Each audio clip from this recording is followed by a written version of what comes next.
today, Jenny's going to be talking about Tier 1 instruction. So we're going to go ahead and get started then. Jennifer, do you mind making Jenny the presenter and starting the recording?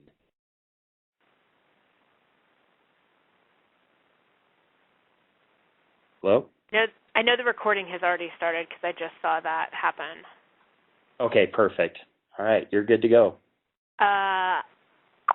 I'm just waiting for someone to make me the presenter or to share the slides.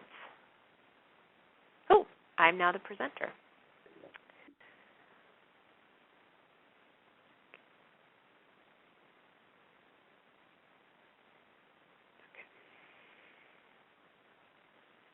Hang on while I just share.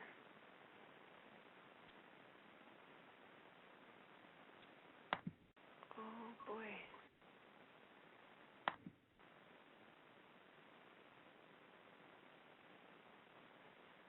Okay, can everyone see the screen?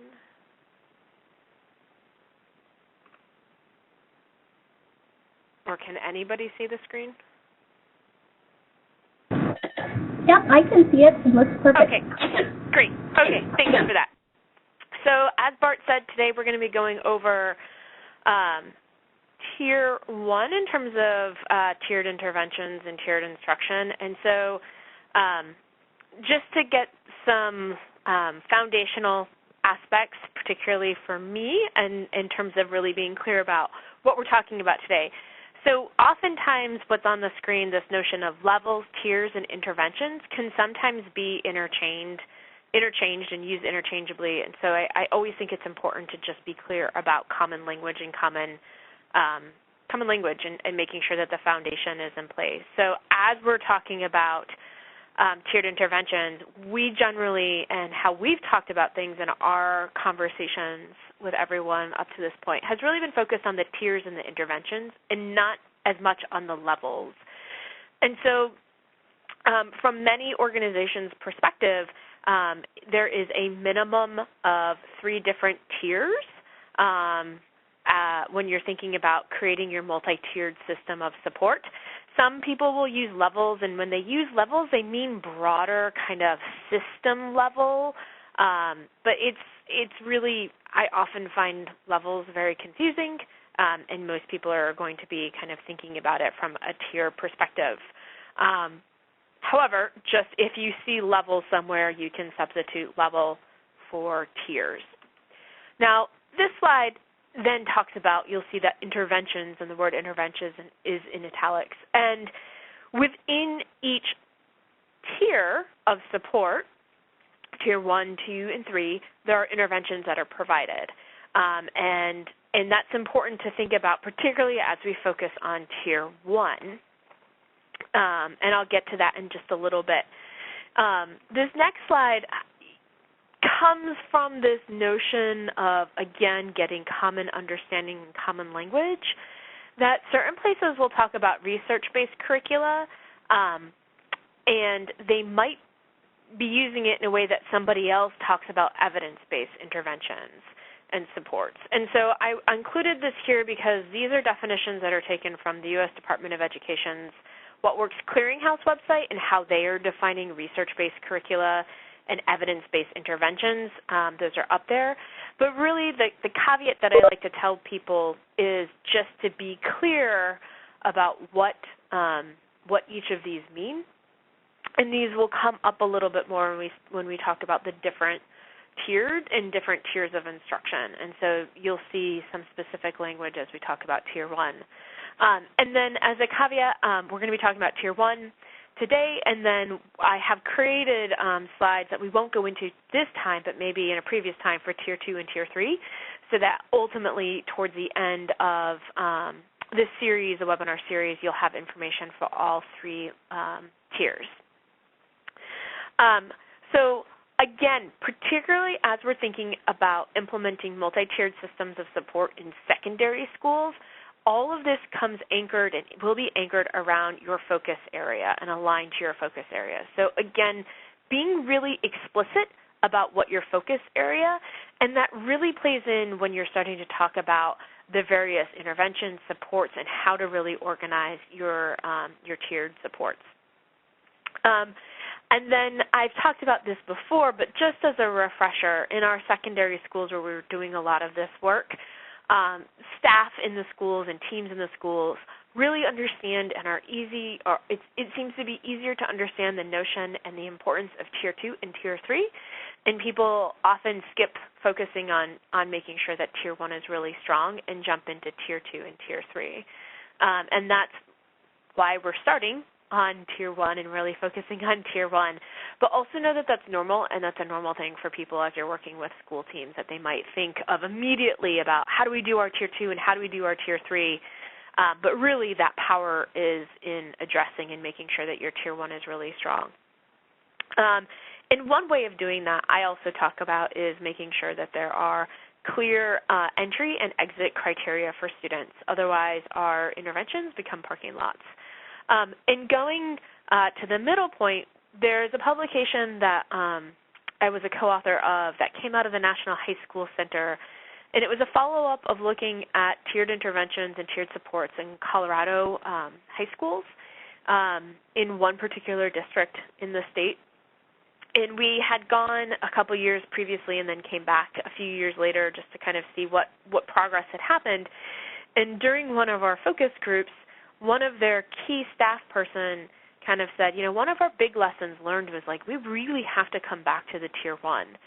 And she said, you know, and I know when you were here a couple years ago, we were talking about our Tier 2 and our Tier 3 supports, and we just really didn't understand kind of the importance of the Tier 1. And the district person was in the room, and the district person just kind of, you know, did this kind of like, but like we spent all of this time trying to provide differentiated professional development on differentiation and what it looks like in secondary schools, and, you know, kind of asking, could there have been something else that the district could have done to really help people understand the importance of really strengthening Tier 1? And that particular school person said, you know, I think we had to struggle with it ourselves.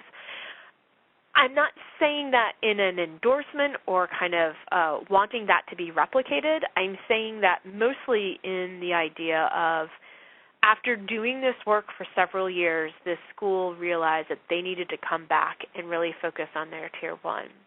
And if we're thinking about really moving needles for students and really supporting all of the students that we have, that means we need to make sure that we have a strong Tier 1. And so I really talk about that as more of a way of really trying to remember the importance of Tier 1 rather than jumping in where people might want to go, particularly in secondary schools where there's maybe a little bit more resistance in terms of implementing multi-tiered systems of support. And so people might often say, you know what, yes, let's continue to keep this happening and focus on Tier 2, Tier 3 because people are interested in going there, but that it is worth having the conversation at the early onset to really focus on the Tier 1. So with that in mind, the rest of today's session is really going to be focusing on Tier 1. So as a reminder, and these slides can be used for whatever purposes you can use them for later on, Tier 1 is for all students. And again, this is also going to make sure that you're aligned to your focus area.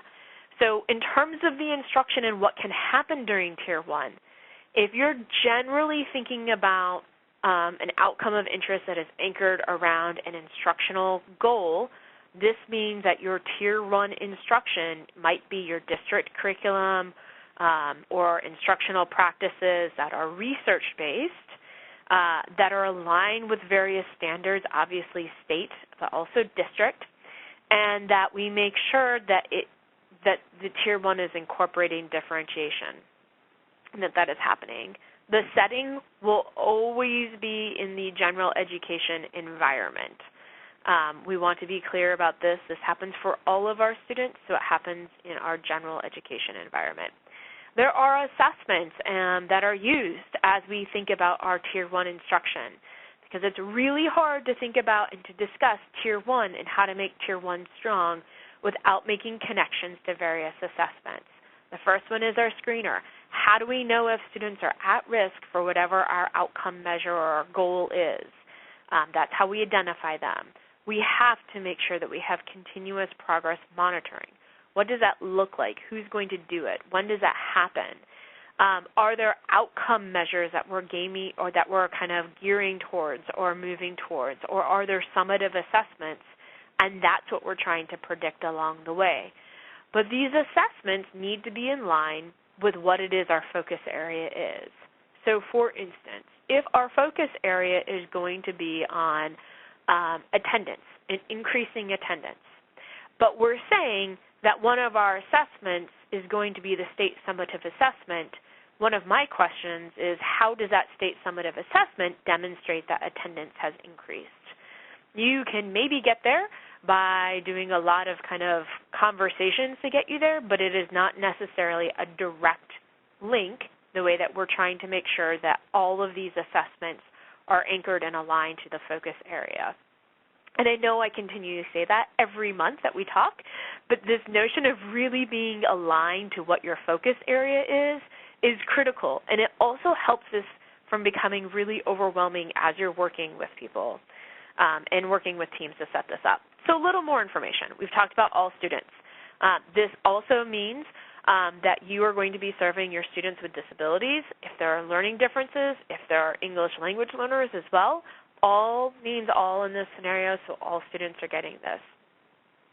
You can increase access for students through differentiated instruction, making sure that any practices that you're using are linguistically and culturally responsive, and also doing accommodations and modifications as needed. But again, all is all, and it's figuring out ways of making sure that access is provided for all students in this setting for Tier 1 instruction. So what do we want to use? We want to be using research-based curriculum.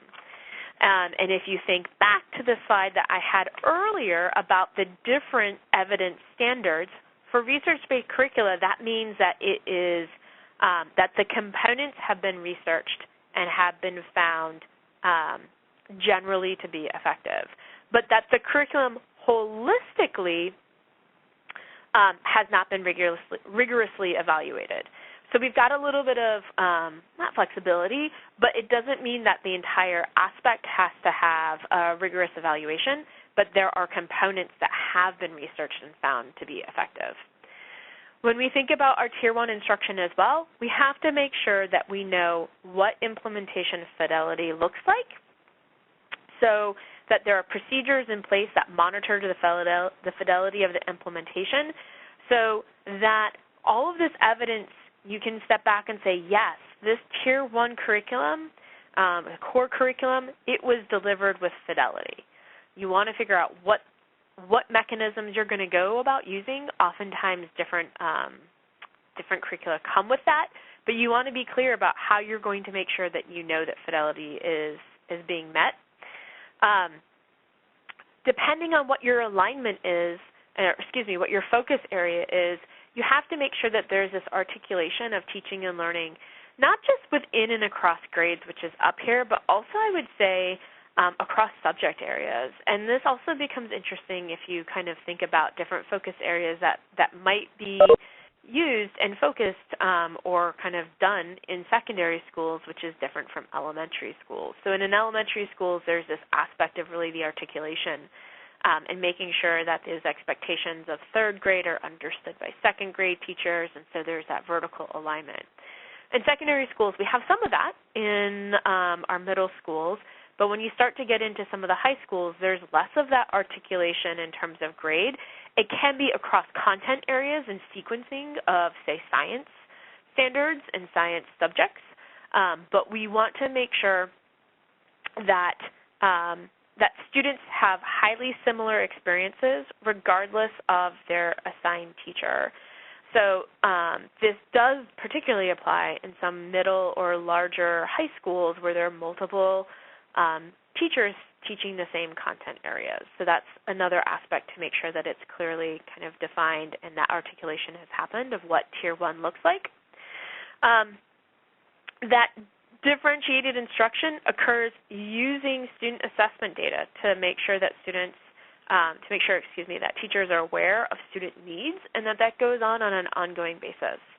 And that similar to that there's this ongoing professional development that has been provided and is provided and structured in a way so that all teachers can continuously examine, reflect on, and improve their instructional practices.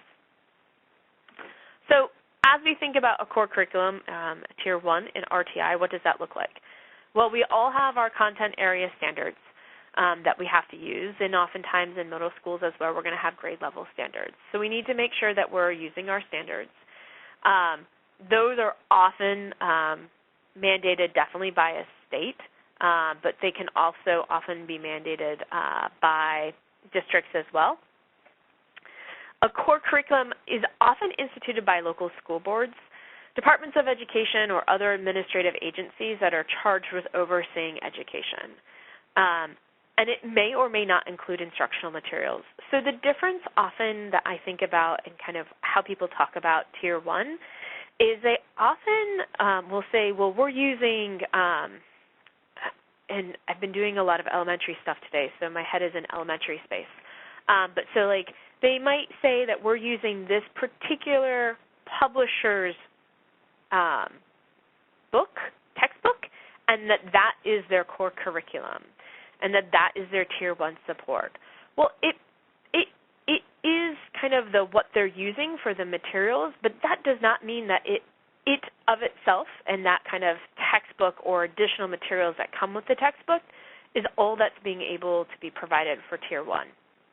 And so one of the big areas that we talk about for differentiation or for supporting Tier 1 is differentiated instruction. And so what does that mean in secondary schools? So it means that there are frequent student assessments. And those assessments don't have to be kind of unit chapter tests. Think about lots of formative assessments that are being done, tickets out the door, the thumbs up, thumbs down. There's a lot of different ways for teachers to get an idea of where students are in terms of what they've learned and what else they might need to learn, or really solidify the learning in terms of what the instructional practices were, or the goal for that day, instructional objectives of the day that teachers have. We also want to make sure that teachers are using the language and culture for students to make sure that those are addressing their needs, as well as learning preferences. All of those are important when we think about different activities and learning activities that can be differentiated. Often looks like or involves using different instructional groups. It can be team teaching in terms of having multiple adults in the classroom. It can also be having peer tutoring and what that looks like. In elementary schools, they'll call it learning centers or centers, but a lot of this small group activities where there's differentiation in terms of what groups are doing, that applies as well in secondary schools. And then making sure that all students have access to the instructional material.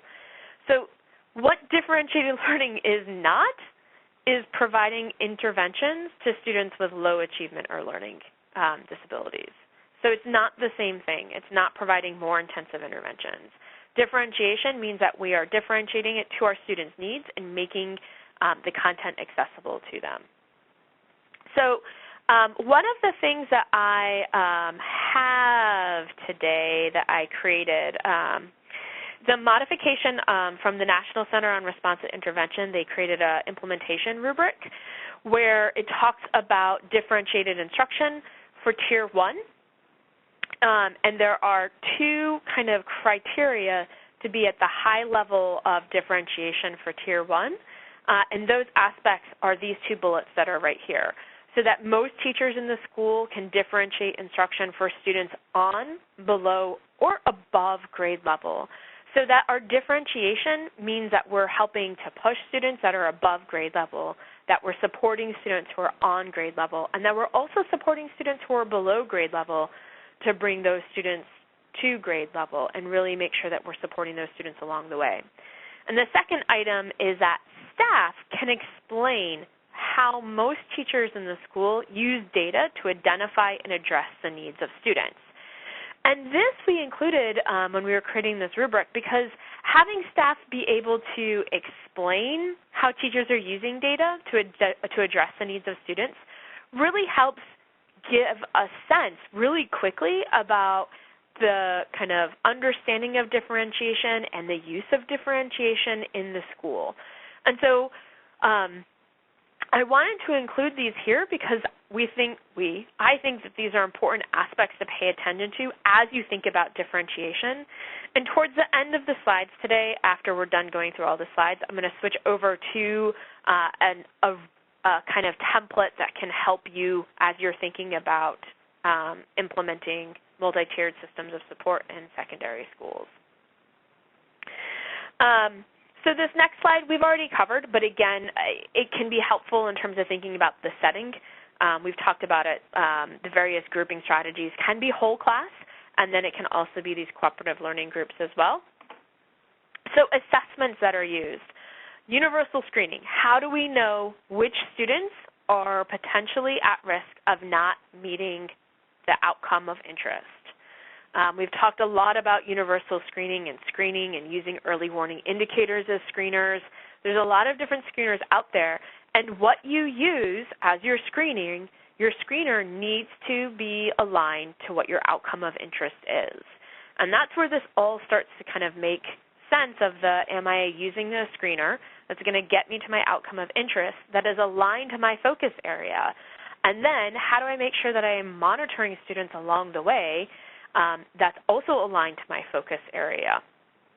And then having some way of determining what's our accountability mechanism, what assessments, how are we going to make sure that we have those measures of accountability in place.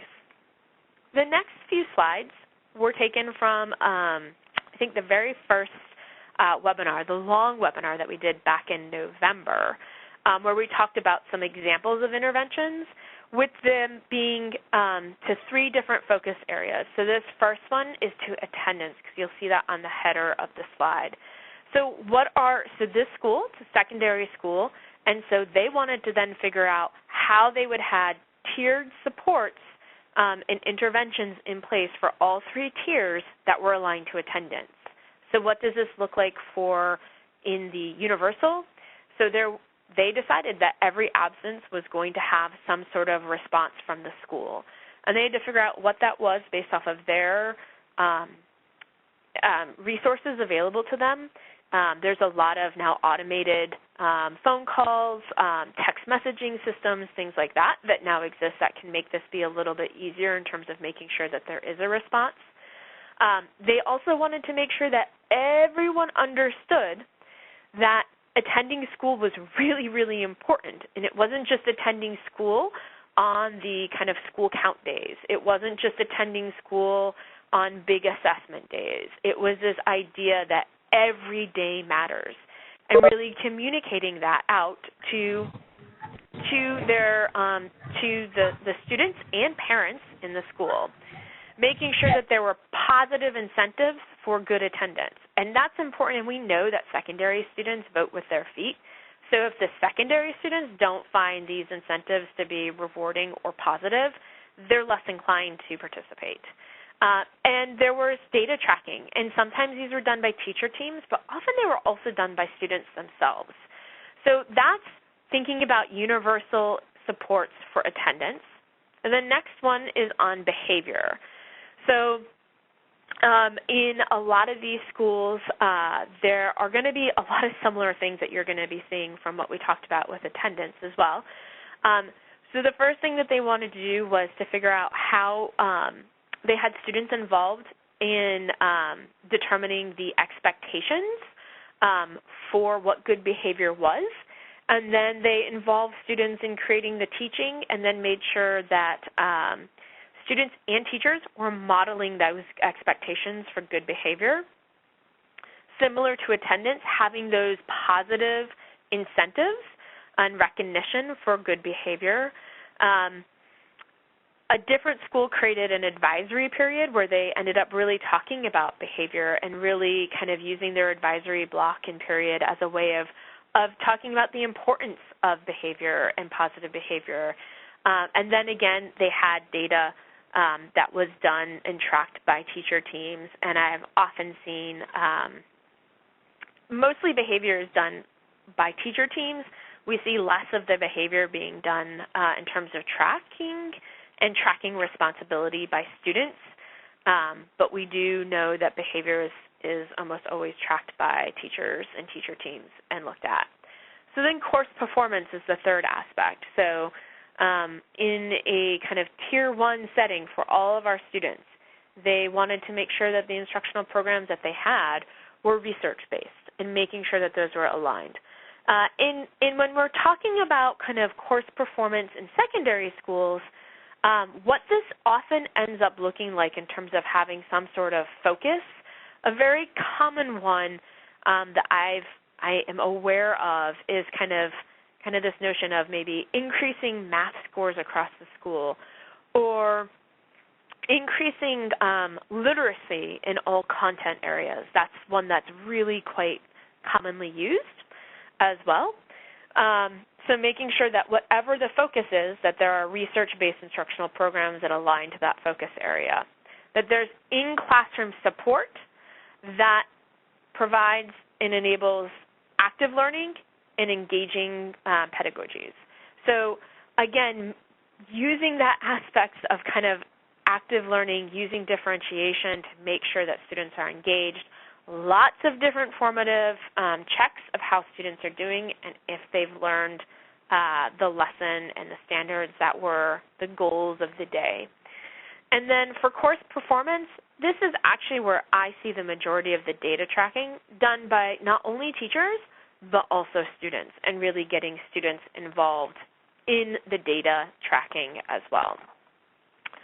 We talked, I skipped the slide that we've talked about previously about interventions. I can go back to it if there are more questions, but that's more aligned to thinking about our Tier 2 and Tier 3 interventions, so we'll add that into our session when we talk about Tier 2 and Tier 3. So in terms of challenges for secondary school in terms of thinking really about our Tier 1, is that most of our teachers in secondary schools first identify as being teachers of content. That notion of kind of the active teaching of having, or the importance of differentiation isn't always clear or really isn't understood, and it's not always part of the culture the way that it is more common in the culture of elementary schools. So with this notion of teachers of content, really making sure that as part of those teachers of content and really capitalizing on that to make sure that all teachers understand the importance, though, of making sure that all students are being successful in their content area. One of the other challenges that we see often is this alignment of the professional development to the needs of secondary schools. So oftentimes when there are differentiation kind of professional development, most of the examples end up being geared towards more of the elementary school. So making sure that that professional development is really specific to a secondary school setting. And the other aspect that we see in terms of Tier 1 is that most of the professional development tends to be on maybe things that would be seen as a Tier 3 intervention, or that the calendar for professional development has been determined months ahead of time, or about this time for next school year, and really not done in a way that really digs into the needs of Tier 1 supports. So making sure that all of those aspects of professional development align to the needs, that they're appropriate for secondary settings, and that teachers see the importance of the content and being a master of the content area as part of that professional development. We often, or I often see kind of this in schools that don't necessarily have a really clear vision or kind of clear focus area or outcome of interest, knowing that that's what their multi-tiered system is anchoring itself around, then it becomes muddied or murkied or just kind of awfully busy and not as explicitly clear in terms of how to support for Tier 1, Tier 2, and Tier 3 interventions if you're not really, really clear and clearly communicating what that focus area is. And then I often hear a tremendous challenge about using formative assessments, both formal and informal, in terms of secondary schools. And I think there are a lot of informal formative assessments that teachers are using all of the time, and they might not think about them as actual formative assessments. And so I think that's one area that teachers can absolutely kind of already use what they're doing and giving that the way of really helping them differentiate, or asking them kind of if they are recognizing that those take it out the doors, like what do they do with that information? How do they then differentiate the next day in terms of the lesson based off of what students gave them as they were leaving kind of with those tickets? And so that aspect is a challenge. On the formal assessment, this is more of for schools that have a focus area that tends to be more in the course performance and specifically on instruction in terms of finding some sort of formal assessment. And so the classic example that I get and that I use is well, I'm a chemistry teacher. What is my formative assessment to know if students are on track or not? And my response will always be, well, what's your focus? Like, what's the school's ultimate goal with their multi-tiered system of support? And then that will help you figure out maybe there isn't a formal chemistry formative assessment, but maybe there are ways of figuring out formal measuring mechanisms for thinking about what can be done in that chemistry class that aligns to the outcome of interest. And so being clear and having people have the opportunity to really take the time to incorporate this and make sense for kind of, if we're focusing on attendance, what does this mean to me as a chemistry teacher? So closely with that are various potential resources. So one of a federally funded center that was that ended in terms of posting new materials in 2015. In 2015 was the Center on Instruction. And one of the pieces that they have published is on bringing literacy strategies into content instruction. And they have vignettes about how to bring these literacy strategies in from a social scientist perspective, from a chemist or some scientist perspective, and mathematics.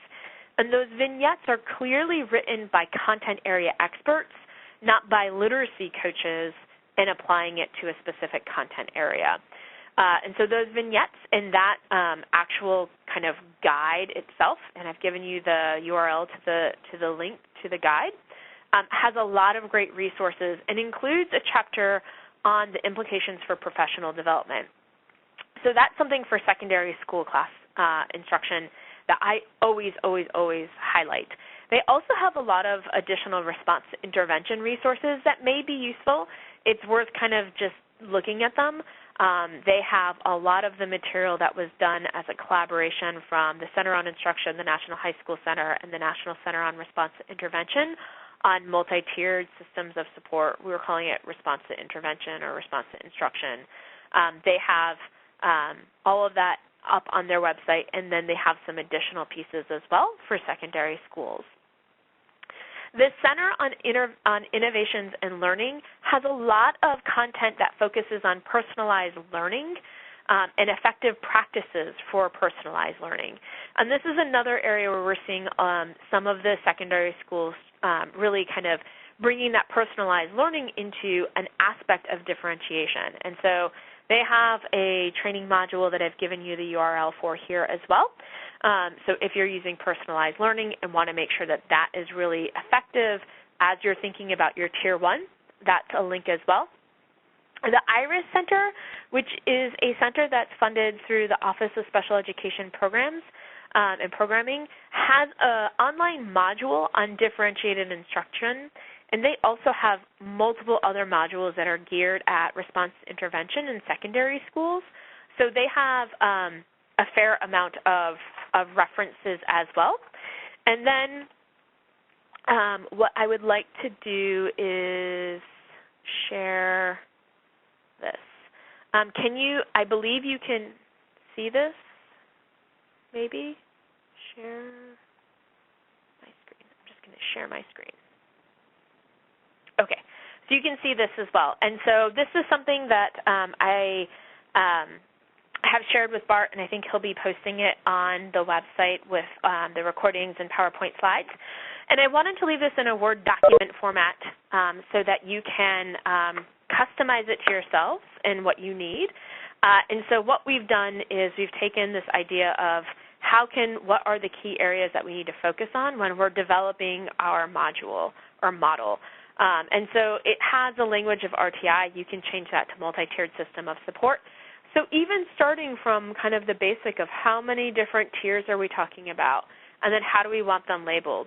And one of the classic ones is kind of, and it's a silly one, but important, are we using the Roman numerals? Are we using numbers? Are we calling them something else? What are we calling these different tiers? And then this next row talks about our focus area, how are we identifying them, and then to various aspects of instruction. And so there's a column for Tier 1, Tier 2, and Tier 3, and so you can start to work through this as you're creating your model for your multi-tiered system of support. And it also helps to be able to think about these rows compared to the columns. So for assessment, what type of assessment are we thinking about for our Tier 1? How frequently is assessment going to be administered? Who administers it? So to start to get into some of those kind of progress monitoring, those formative mechanisms, how are we seeing how students are doing, who's responsible, and then what happens with it. And so database decision-making, which is something that's the heart of all of these multi-tiered systems of support. We've kind of talked about them and that aspect. But there's different aspects that are bulleted here that's important to keep in mind, and then alignment to other policies, other initiatives. Are there any specific or special groups that you want to be aware of? And then are there other topics? So let me pause here, and I'm going to go back to the slides. Are there any questions that people have? Jenny, I had a question for you. Yeah. I know Florida has done some work around learning strategies, and I was wondering about your opinion on this. Teaching learning strategies in Tier 1, can that be an effective practice for, if your focus is proficiencies or grades, is that a direction you would recommend going? Possibly. I am less familiar with their work, so I think it's definitely worth looking into to make sure that there's probably aspects that could be helpful to align that work towards. And I think it's worth exploring. I don't know enough about it, honestly, to be able to go any further than that. Okay, thank you. Yeah, no problem. Other questions? I'll ask more if no one has any. How difficult is it, with high schools and middle schools you work with, is it difficult for them to find content or materials that are research-based? Or do you just say, always go back to what works clearinghouse and try to find things there? Yeah, and obviously it depends. So let's say that our focus area is on something of instruction. So obviously starting with what works clearinghouse is always a great place to start, but there's a lot that's not there. And so there are also some other locations that that people can find some information on. So the Center on Instruction has some meta analysis of various literacy strategies as well. They've got a big PDF on that. Another location website that has some overview of the research is the Best Evidence Encyclopedia. Their level for rigor is much lower than What Works Clearinghouse, but they tend to have more secondary school programs, and so that would be another place to go. I think it really depends on the focus area. the ideal is research-based, but I think that oftentimes what people are finding in secondary schools is that there are aspects that have been researched, but maybe not the entire thing, and that's okay. Where it becomes more of a challenge is for Tier 2 and Tier 3, where you really want the evidence-based interventions to be done, and that's what we tend to have less for if you're talking about an instructional focus area. But for Tier 1 with the research-based area, you can. There are aspects where people generally I feel like that's a little bit easier to find. Okay, thank you. So I have a question for you. I actually was approached by a company that said they would do the research for you on programs. Have you heard of anybody doing that and found it very successful? The only group that I know that I would trust to do that would be one of the research educational laboratories, shortened to REL or RELs. And the reason I say that is because they are federally funded, and there's no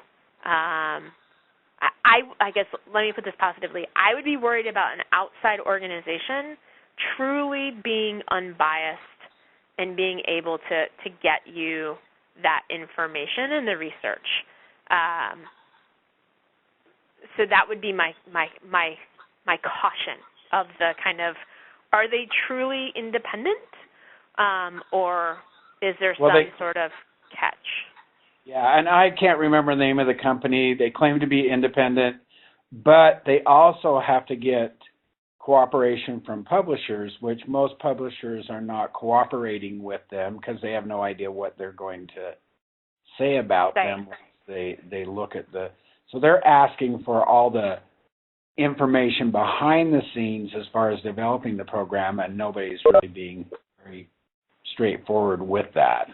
Yeah, that sounds a little bit like some of the research reviews that have been done by the National Center on Intensive Intervention and the National Center on Response to Intervention. We had an independent review committee that went through, and publishers could submit their program, whether it was a screener, a progress monitoring tool, or an actual kind of intervention, along with the various research criteria and research publications that they were using to kind of determine the strength of their tool, intervention, or whatever. And then that independent research committee would go through and then create the rating system for it. So that, again, both of those were federally funded. And so if it's federally funded, there is a huge importance and clarity that is addressed in terms of conflicts of interest in a way that another organization might not. And so oftentimes, if people say, do you trust this research, the first thing I do is look to see who did the research. And if the publisher is doing their own research, I tend to have more questions. Well, yeah, I've rarely found a program that doesn't claim to be research-based. Yeah. Yep. I have one other question. So let's say we're going through a curriculum review because we're not at, Tier 1 is not performing at the level it needs to be. And as we go through the curriculum review, all our research points to the exact same program that we're already using. So then what would your next steps be? How do you know that the program is being implemented as it was designed? What are your fidelity measures? Yeah. I mean, I absolutely agree with exactly what you just said, but I'm not getting anybody to want to talk about fidelity. Because of fidelity being a buzzword, or like if you were to ask, how do we know if this is implemented how it was intended to be implemented? Are people, and I guess, so are people willing to answer those questions? And is it that staff aren't willing to talk about fidelity, or that the publisher isn't willing to talk about how to measure fidelity? It's not the publisher. So let's just say there's somebody that's not willing to address fidelity, that believes that as long as you have the content, it doesn't matter how you present it. This is in our district, by the way. I mean, we can stop recording.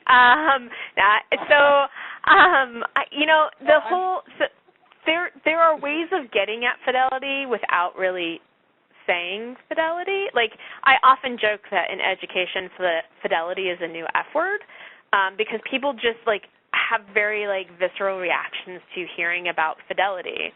And so there are ways that you can think about,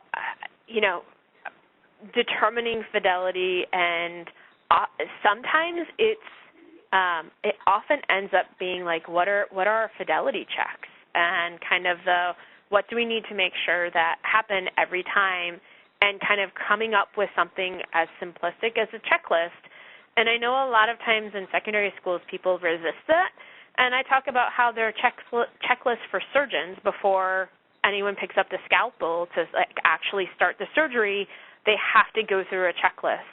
And part of that was because otherwise people were just kind of moving forward and not really making sure that it was happening, that surgery was happening as it was intended. And not that we're out to get anybody, but if all of your research is suggesting that the program that you have in place is the one that would give you the best outcomes, but you're not getting the outcomes that you would expect to get, then that means to me that your fidelity needs to be addressed. And another aspect that you can start with is kind of how are we doing our formative assessments? How are we measuring students' progress?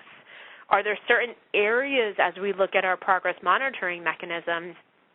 Is it just that adding uncommon denominator fractions with uncommon denominators, is that the aspect? Is it kind of one skill or one standard that's really being something that's happening, or kind of that's the thing that we need to continue to focus on? Or is it that there is some sort of underlying cause that until that is addressed, we can't resolve it? So is it the fact that it's that the students don't have the skills to be able to add fractions with uncommon denominators, or is it the fact that it's in word problems, and the word problems are tripping people up, and that's what the aspect or the kind of the underlying causes? Yeah, you're talking about what's the problem of practice that we need to focus on to get better. If we're using the correct curriculum, what is it that we're missing that we're not all doing, or maybe some are doing better than others? And maybe it's also worth kind of taking people through that notion of doing the problem of practice together, of look, we think this is the correct curricula based on X, Y, and Z, but we're not getting the intended outcomes. What do people then say? Right. I'm through. Okay, Jenny, I have one more question about standards alignment.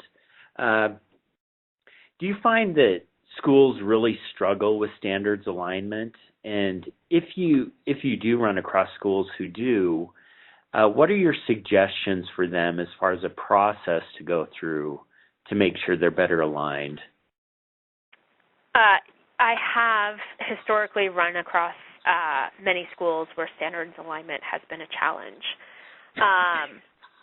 And the challenges have shifted over time. It used to be that there were just so many standards, and there was no way people were going to get through all of the standards. And so then it was kind of the notion of going through and determining your power standards, or whatever language you want to kind of use to kind of really figure out which ones are the critical ones. And then that has shifted to in the last 5 years or so, with standards being really complex and almost the opposite needing to happen of unpacking those standards and what do those standards actually mean. That often has had mixed success about having someone kind of come through and give you the crib sheet, because there are places that kind of do that unpacking and kind of give the here's what this all means. And I feel like the success of that is often around the professional development that's aligned to it, the follow-up on it, and the kind of ongoing coaching and using it becomes a critical aspect as well. And then there is unquestionably something to be said, and this is not from a researched perspective, but just from my perspective and what I have seen, where people go through the work themselves of either determining those key standards or unpacking the standards, that seems to often have more of a staying power in terms of people really understanding and comprehending. Okay, thank you. No problem. Other questions?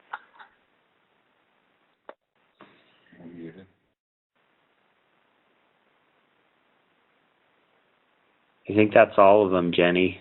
All right. So then I think I'm done for the day then. It was a short one today.